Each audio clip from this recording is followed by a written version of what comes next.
कहानी की शुरुआत में हम हमारे सीरीज के मेन प्रोटैगनिस्ट हारुतो को देखते हैं, जो कि अपना घर ट्रांसफ़र कर रहा होता है और तभी उसकी बचपन की दोस्त आयशी वहां आ जाती है और उससे कहती है, क्या तुम मुझे छोड़ के जा रहे हो? तो हारुतो उसका हाथ पकड़ के उसे दिलासा देते हुए कहता है कि हम बड़े होकर ज़रूर से मिलेंगे आयशी। तो आयशी उससे कहती है कि मैं तुमसे ही शादी करूंगी, इसका मैं वादा करती हूँ। और इसी वादे के साथ हमारा सीन शिफ्ट होता है और हम देखते हैं हारुतो को, जो कि बस में इसी बात को याद कर रहा होता है कि तभी उसे एक छोटी सी बच्ची देख रही होती है, जिसे वो जब देखता है तो वो अपना मुंह फेर लेती है। इसी सीन के बीच में वो बस बेकाबू हो जाती है जिसमें हारुतो बैठा हुआ होता है और वो बेकाबू होकर ट्रेन के सामने आ जाती है, जिसके कारण ट्रेन और बस का एक्सीडेंट हो जाता है। और तभी हारुतो के ब्रेन में कोई हलचल होती है और उसकी बचपन से लेकर अभी तक की सारी यादें किसी और ही वर्ल्ड में और किसी और की बॉडी में ही रीइंकार्नेट हो रही होती है। मतलब एक शरीर में दो लोगों की पर्सनालिटी। इसके बाद रियो, जिसके शरीर में अभी हारुतो की मेमोरी रीइंकार्नेट हुई है, वो सोच रहा होता है कि आखिर मैं कौन हूँ, रियो या फिर हारुतो। फिर हारुतो की पर्सनालिटी कहती है कि मैं तो बस में था ना। उसके बाद रियो सोच रहा होता है कि मैं बुखार के कारण पागल हो चुका हूँ। और तभी रियो के पास कुछ लोग आते हैं और वो कहते हैं, ओह तुम जिंदा हो, मुझे लगा था कि तुम बुखार के कारण मर जाओगे। यह कहने के बाद वो लोग खाना खाने लगते हैं क्योंकि दोपहर का समय हो चुका था। उसके बाद वो लोग खाना खा ही रहे होते हैं, तभी रियो मन में सोचता है कि या मुझे खाना देंगी, क्योंकि मैंने पिछले 3 दिनों से कुछ भी नहीं खाया है। रियो ये सब सोच ही रहा होता है कि उन पर्सन में से एक पर्सन कहता है कि हे रियो। तो रियो मन में कहता है कि क्या ये मुझे खाना देने वाले हैं? तभी उन पर्सन में से वो पर्सन जिसने रियो कहा था, वो कहता है कि तुम्हें देखकर हमारा खाना अंदर नहीं जा रहा है, जाकर नहा कर आओ, तुम में से बहुत बदबू आ रही है। इसके बाद रियो बाहर आता है और सोच रहा होता है कि आखिर मैं कौन हूँ। तो हारुतो की पर्सनालिटी कहती है कि मैं तो मर चुका था ना, मैं किस लड़के के अंदर हूँ। तो फिर रियो की पर्सनालिटी के अंदर फ्लैशबैक आता है और वो सोचता है कि मैं मेरी माँ से पूछ रहा था कि मेरे बाल काले क्यों हैं, तब उन्होंने बताया था कि मैं अपने पापा पे गया हूँ। उसके बाद रियो को याद आता है कि उसकी माँ का किसी ने कत्ल कर दिया था। इसके बाद रियो का फ्लैशबैक एंड होता है और रियो कहता है कि मेरी माँ को जिसने इतनी पहरी में से मारा था, मुझे उससे बदला लेना है और साथ ही में मुझे अपने माँ और बाप के ख़ानदान के बारे में और भी बहुत कुछ जानना है। और उसी वक्त हम देखते हैं कि रियो को कुछ लड़कियां बुला रही थी। उन लड़कियों में से एक लड़की, जिसका नाम शीलिया होता है, वो अपना इंट्रोडक्शन देते हुए कहती है, क्या तुमने यहाँ एक लड़की को देखा जिसने हमारे जैसे कपड़े पहन रखे थे, उसका बालों का कलर पर्पल है? तो रियो इस बात से मना करता है। यह सुनकर वो लड़की, जिसका नाम शीलिया होता है, वो रियो को पैसे देती है क्योंकि ये इन्फॉर्मेशन उसने दी है। उसके बाद वो लड़की, जिसका नाम शीलिया होता है, वो अपना मैजिकल ओरा यूज़ करती है, जिसकी मदद से बाकी लड़कियों का भी ओरा एक्टिवेट हो जाता है। और तब हम देखते हैं कि रियो के ऊपर भी ये ओरा दिखाई दे रहा है, मतलब रियो के अंदर भी मैजिकल पावर्स हैं। पर ये ओरा वो लड़की रियो के अंदर नहीं देख पा रही थी क्योंकि रियो का ओरा बियॉन्ड लेवल का था। फिर वो लड़कियां वहां से चल जाती हैं और रियो उन पैसों को कपड़े में अपने गले में बांध कर घर आ जाता है। इसके बाद रियो जैसे ही घर के अंदर आता है कि हम देखते हैं कि रियो के ऊपर कोई एक आदमी चाकू से जानलेवा हमला करता है, पर वो चाकू का हमला सीधा रियो के गले में बंधे हुए उन चांदी के सिक्के में लग जाता है, जिसकी वजह से रियो बाल बाल बच जाता है। पर वो व्यक्ति उसके ऊपर फिर से हमले करने की कोशिश करता है। फिर रियो को उस व्यक्ति के पीछे एक स्पिरिचुअल एनर्जी दिखती है, जो कि एक लड़की के फॉर्म में होती है। और ये स्पिरिचुअल एनर्जी क्या है, ये आपको आने वाले एपिसोड में पता चलेगा। सो गाइस, इसके बाद वो स्पिरिचुअल एनर्जी रियो से कहती है कि क्या अगर तुम्हें जीना है तो तुम्हें मेरी शक्ति इस्तेमाल करनी होगी। इसके बाद रियो के आसपास एक ओरा आने लगता है। फिर रियो का वो ओरा पूरे शरीर में छा जाता है और ये ओरा पिछले बार से ज़्यादा पावरफुल लग रहा था। इसके बाद ये ओरा की पावर और हारुतो की मेमोरी में कराटे स्किल्स होने की वजह से रियो बहुत ज़्यादा पावरफुल हो जाता है और वो उस बंदे पर हमला करने लगता है।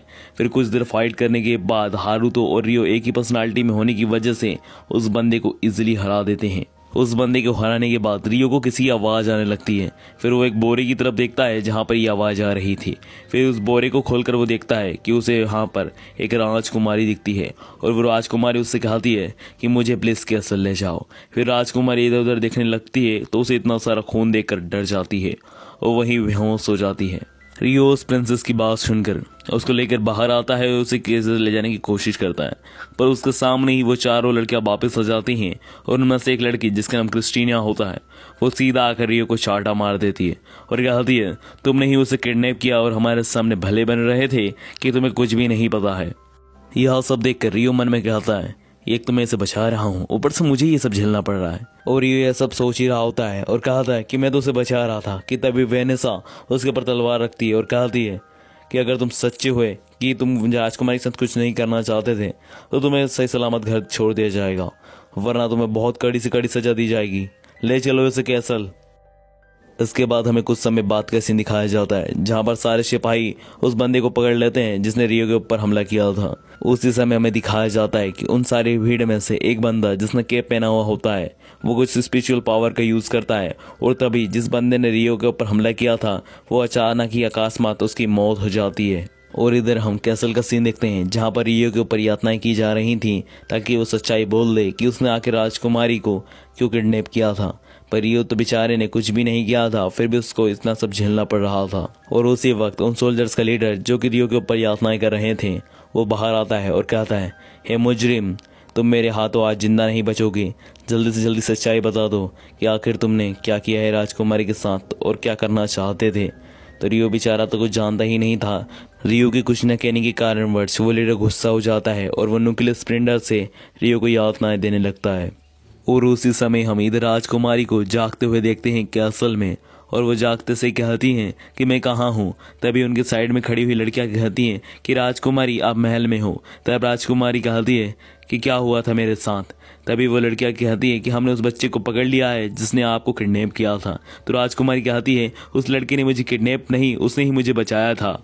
यह सुनकर वो लड़कियां सीधा जाती हैं उस लीडर के पास ताकि वो उस लड़के को बचा सके, क्योंकि वो जिस प्रकार की यातनाएं झेल रहा था इस हिसाब से वो ज़्यादा समय तक जिंदा नहीं रह पाएगा।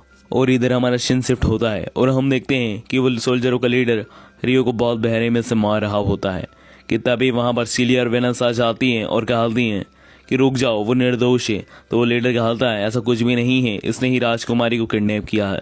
तो सिलिया और वेनेसा कहती है कि राजकुमारी जाग चुकी है और उन्होंने इसे निर्दोष बताया है, बल्कि इसी ने राजकुमारी की जान बचाई है। इसके बाद हम उस लीडर को देखते हैं जो कि वहां से भागने की कोशिश कर रहा होता है क्योंकि उसने एक निर्दोष को इतनी बुरी तरीके से यातनाएं दी हैं। उस सोल्जर लीडर के वहां से भाग जाने के बाद सिलिया और वेनेसा लटके हुए रियो को नीचे उतारती हैं। उसके बाद सिलिया अपने हीलिंग मैजिक से रियो को हील करने लगती है। फिर रियो चिल्लाकर कहता है कि मेरे जैसे अनाथ से तुम सब इतनी हमदर्दी क्यों दिखा रहे हो। यह सब सुन के सिलिया रियो से माफी मांगती है इन सब चीजों के लिए, पर रियो उसी समय बेहोश हो जाता है।